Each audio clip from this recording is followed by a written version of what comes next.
You'll hear a head teacher and a teacher discussing a school camping trip. First, you have some time to look at questions 1 to 5.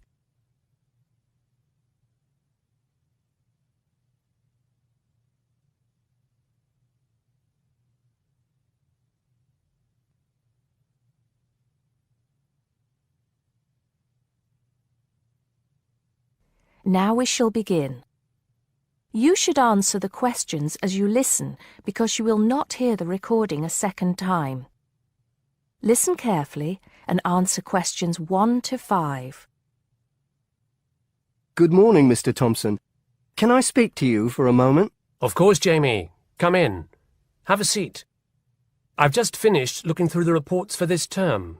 It looks like the pupils are doing very well. Yes, I think they are. It's all going fine. So, Jamie, what's on your mind? Well, I've been thinking about next month's camping trip, the one for Year 10. Yes, we've got it scheduled for the 23rd to the 26th, if I'm not mistaken. Actually, I think it's the 24th to the 27th. Let's just check. Oh, right. Yes, you're right. So... Well, I've been thinking about how we might possibly make this year's event even better than last year's. Not that last year's wasn't great, but... Suggestions for improvement are always welcome, Jamie. So, what have you been thinking about? Well, to tell the truth, I wasn't completely happy with the camp we used last year. It was rather small, and I didn't feel that the grounds were particularly well kept. Go on. I did some searching, and I think I found the perfect spot. It's called Shepton Meadows, and... Is that the campsite in the Lake District? No, actually it's just outside Carlisle. It's a huge site, and it's on a lovely lake, Lake Brant, I believe it's called. Half the site is forested, and the rest, the actual camping area, is grassy. For kids that rarely get to see anything more than concrete, it's ideal. And the facilities are amazing. There's a basketball court, a large pool, and a football pitch. There are well-marked trails through the forest for hiking, and the lake is there for swimming and other water sports. I believe there's even a lifeguard service. That sounds like it might suit our purposes perfectly. Did you happen to find out about availability and cost? Yes, as a matter of fact, I did. I called them yesterday evening, and there are plenty of spots available. And because we're a non-profit organisation, they said they would give me a reduction in the price.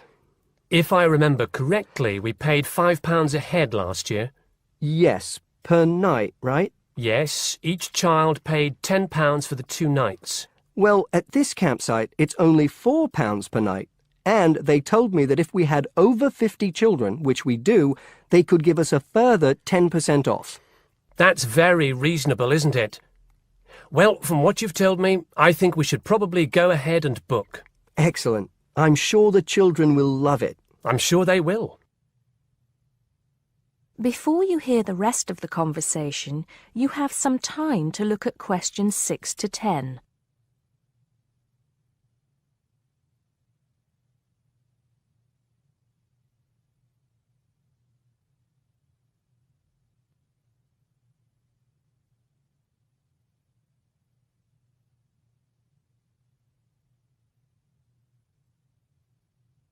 Now listen and answer questions 6 to 10.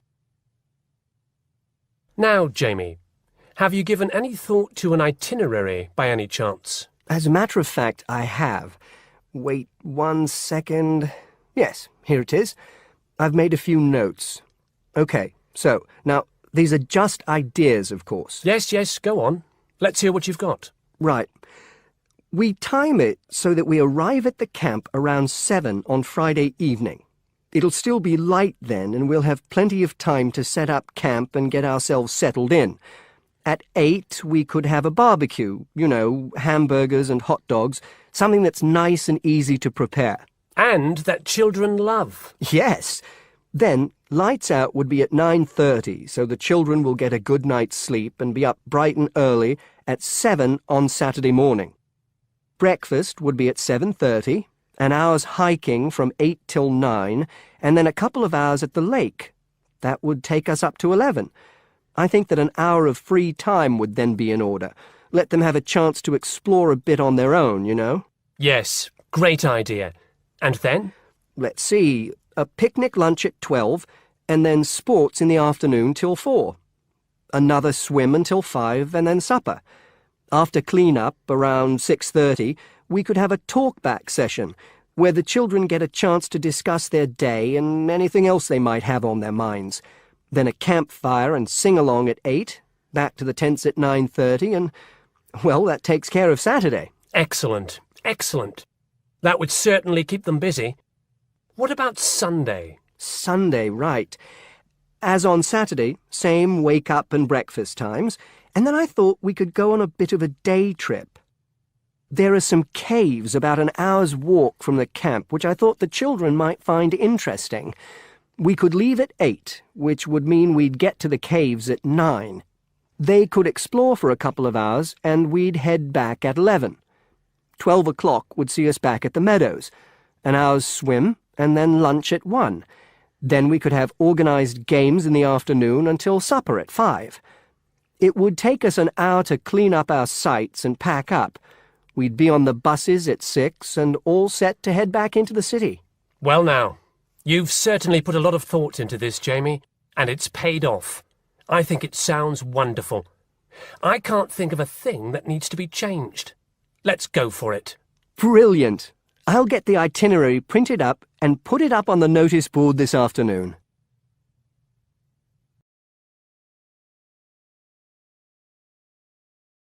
That is the end of part 1.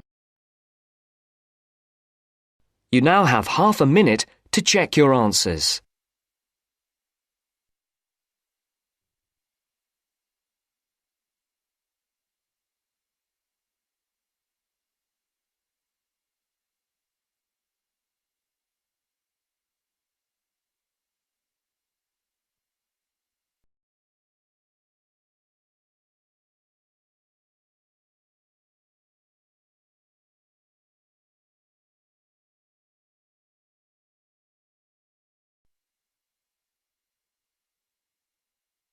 Now turns to part 2. Part 2.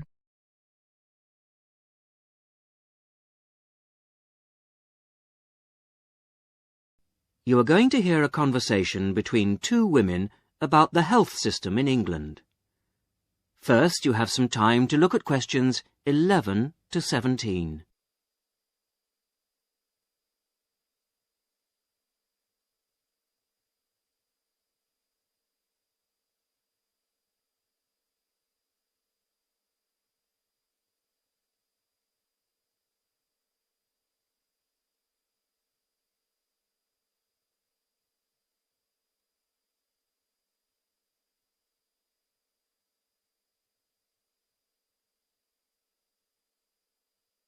Now listen to the first part of the conversation and answer questions 11 to 17. Hello, Mrs. Sutton. Come in. How are you settling in next door? Have all your things from Canada arrived yet? I thought I saw a removals van outside your house yesterday afternoon. Yes, they came yesterday. We spent all day yesterday arranging them. It's beginning to feel a bit more like home now. Oh, that's good. Look, come in and sit down. Are you all right? You look a bit worried. Well, I am a bit. I'm sorry to bother you so early, Mrs. Smith, but I wonder if you could help me. Could you tell me how I can get hold of a doctor? Our daughter, Anna, isn't very well this morning, and I may have to call somebody out. She keeps being sick, and I am beginning to get a bit worried. I just don't know how the health system works here in England. All I know is that it's very different from ours back in Canada. Well, I don't know really where to start. Let me think. Well, the first thing you have to do is find a family doctor. Sometimes we call them general practitioners as well. Right. And register with him or her. If you live here, you've got to be on a doctor's list. If you're not, things can be a bit difficult. Nobody will come out to you if you're not registered. Anyway, they work in things called practices. Sort of small groups of family doctors all working together in the same buildings. Now, what you've got to do this morning is register with one of them. There are 2 practices near here, so we're quite well off for doctors in this part of Manchester. There's the Dean End Health Centre, about 10 minutes walk away, and there's another practice in South Hay. That's about 5 minutes away, going towards the town centre. We're registered at the Dean End one, but they're both okay. There are about 6 doctors in our practice and 4 in the other, so ours is quite big in comparison, and the building and everything's a bit more modern. South A is a bit old-fashioned, but the doctors are okay. Their only problem is that they don't have a proper appointment system. Sometimes you have to wait for ages there to see someone. Anyway, you go to the receptionist in whichever health centre and ask her to register you with a doctor there. You have to fill in a form, but it doesn't take long. Ours is called Dr. Jones, and we've been going to him for years, ever since we moved here 15 years ago. I wouldn't say he's brilliant, but I suppose he's all right, really. We're used to him now. They say he's very good with elderly people, but he does tend to get a bit impatient with children. Listen, the one who's supposed to be really good with small children is Dr. Shaw. I've heard lots of people say that. She's young and she's got small children of her own, so you could try registering with her. And if her list's full, I heard somebody say the other day that there's a really nice young doctor at South Hay, a Dr. Williams. He holds special clinics for people with back trouble, but that's not really your problem, is it? Now you have some time to look at questions 18 to 20.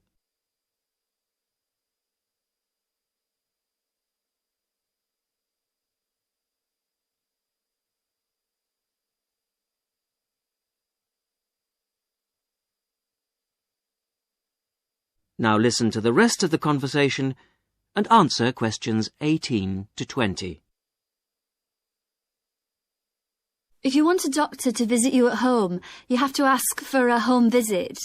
You're supposed to do that before 10:30 in the morning, but obviously if it's an emergency, you can phone at any time, night or day.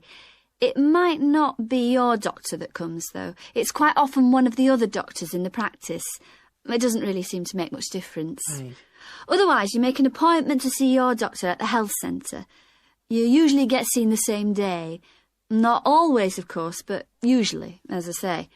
They hold surgeries between 9 and 11:30 every weekday, and from 4 to 6:30 Monday to Thursday. Saturdays are only for emergencies. I see. When the doctor sees you, he gives you a prescription. He writes what medication you need on it, and you take it to a chemist shop. There's one opposite the centre. If it's for a child under 16, you don't have to pay, so if it's for Anna, there's no problem. The same thing goes if you're unemployed or retired, or if you're pregnant. Just as well, because it's not cheap. You pay the same price for each item the doctor has prescribed.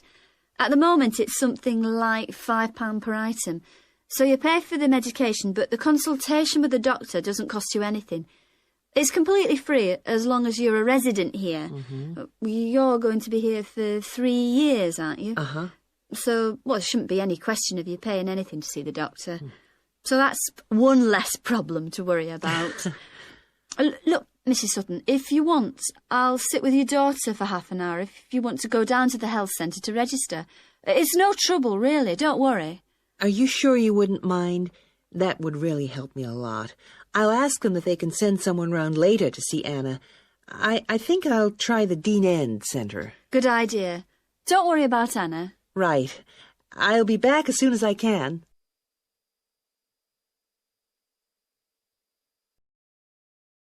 That is the end of part 2. You now have half a minute to check your answers.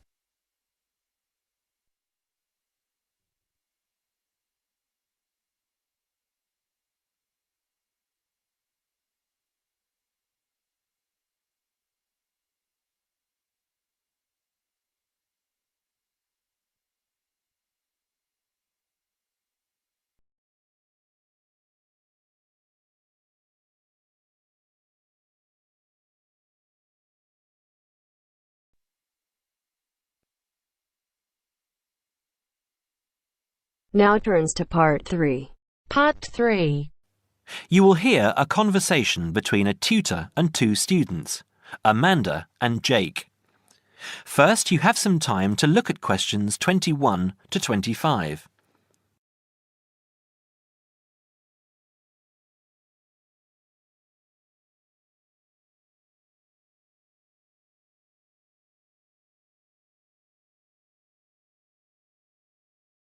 Now listen carefully and answer questions 21 to 25.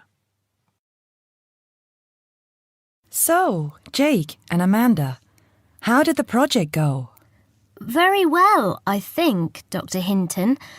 I certainly learned a lot and enjoyed myself at the same time. Me too. So, remind me, what was your project about? Basically, what makes successful people? Let's call them top achievers successful. Yes. How are they different from us? What do they do that other less successful people don't do? Interesting. And did you come to any conclusions? Quite a few, actually. Good. Share some with me then. Well, I'd always thought that a top achiever would be the sort of person who would bring work home every night and slave over it. But it appears not. Those types tend to peak early and then go into decline. They become addicted to work itself, with much less concern for results. We found that high achievers were certainly ready to work hard, but within strict limits. They knew how to relax, could leave their work at the office, prized close friends and family life, and spent a healthy amount of time with their children and friends. There's a lesson for us all there. Anyway, go on. It's also very important to choose a career which you enjoy, not just one that pays well or which assures you of a pension many years down the line.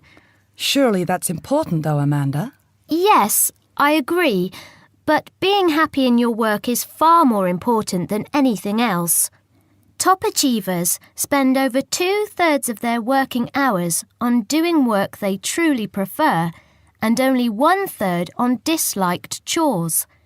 They want internal satisfaction, not just external rewards such as pay rises and promotions. Before you hear the rest of the conversation, you have some time to look at questions 26 to 30.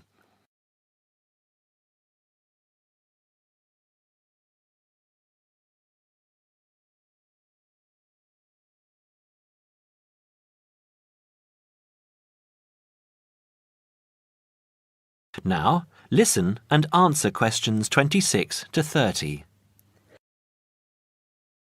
Actually, in the end, they often have both, because they enjoy what they are doing, so their work is better and their rewards higher. Yes, Jake, that certainly makes sense. Now, can I ask you something? Do high achievers, as you call them, take many risks? Yes and no. I interviewed one business executive who told me he was able to take risks because he carefully considered how he could salvage a situation if it all went wrong. He imagined the worst that could happen, and if he could live with that, he went ahead. If not, he didn't take the chance. Other people prefer to stay in what I heard described as the comfort zone setting for security, even if it means settling for mediocrity and boredom too. Would you call top achievers perfectionists? Contrary to what I expected, no, I wouldn't. We came to the conclusion that a lot of ambitious and hard-working people are so obsessed with perfection that they actually turn out very little work. I happen to know a university teacher, a friend of my mother's, who has spent over 10 years preparing a study about a playwright. She is so worried that she has missed something, she still hasn't sent the manuscript to a publisher. Meanwhile, the playwright, who was at the height of his fame when the project began, has faded from public view. The woman's study, even if finally published, will interest few people. So, what has this got to do with top achievers? Well, Top achievers are almost always free of the compulsion to be perfect. They don't think of their mistakes as failures. Instead, they learn from them, so they can do better next time. Well, would you call them competitive? High performers focus more on bettering their own previous efforts than on beating competitors. In fact, we, came to the conclusion that worrying too much about competitors' abilities and possible superiority can be self-defeating. Yes, and we found that top achievers tend to be team players rather than loners. They recognise that groups can solve certain complicated problems better than individuals and are eager to let other people do part of the work. Yes, loners, who are often over-concerned about rivals, can't delegate important work or decision-making. Their performance is limited because they must do everything themselves. Well, it looks as if you two have done a thorough job and learned something into the bargain too. Now, there are just a couple of points I'd like to clarify with you. That is the end of part 3. You now have half a minute to check your answers.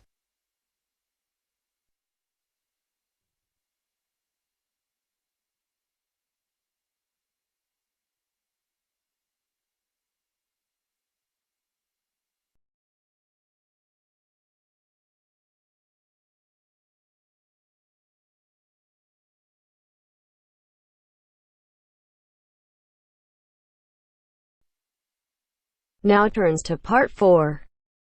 Part 4. You will hear a talk from a series of lectures on the survival of our planet. Professor Samson talks about endangered species of flora and fauna. First, you'll have half a minute to look at questions 31 to 40.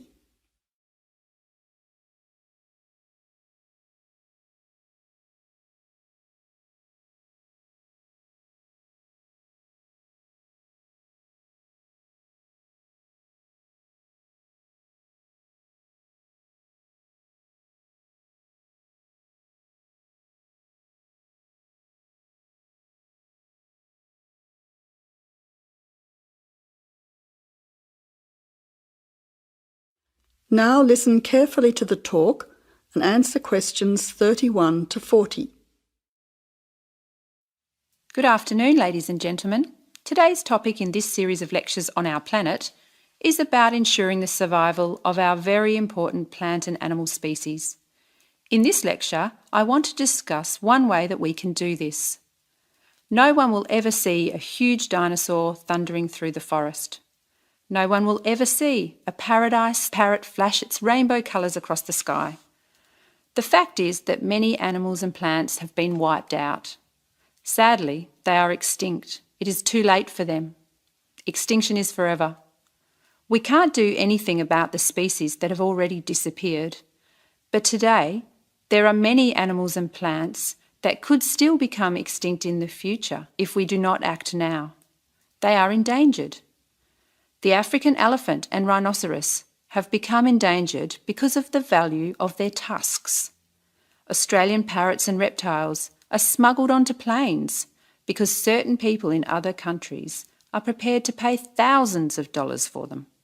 And there are many other species around the world that are endangered because they no longer have a place in which to live and reproduce safely. The main cause of extinction is the destruction of habitats. A habitat contains all that a living thing needs to survive: space, light, water, food, shelter, and opportunities for reproduction. The population of the world is growing rapidly, and this is placing great demands on land and resources for housing and for growing food. When vegetation is cleared and swamps are drained for agriculture, mining and suburbs, or when rivers are dammed to store water, plants are destroyed and animal life is threatened. In other words, humans are changing and destroying the habitats of animals and plants, which is in turn reducing their chances of survival.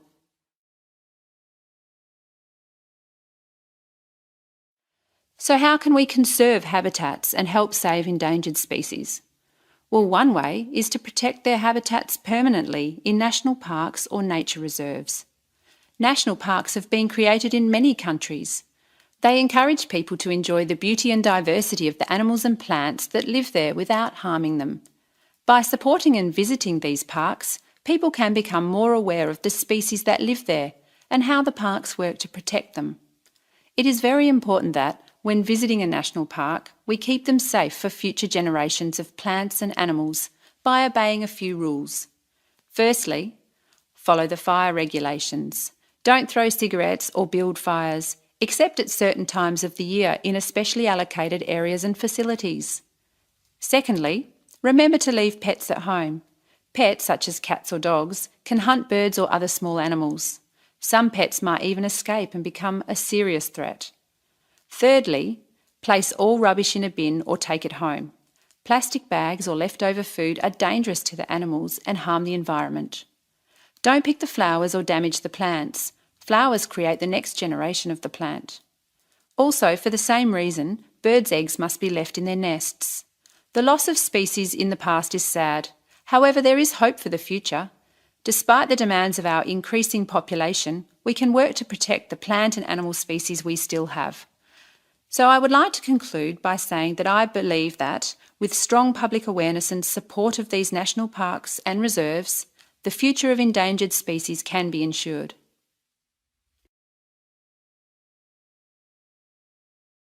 That is the end of part 4. You now have half a minute to check your answers.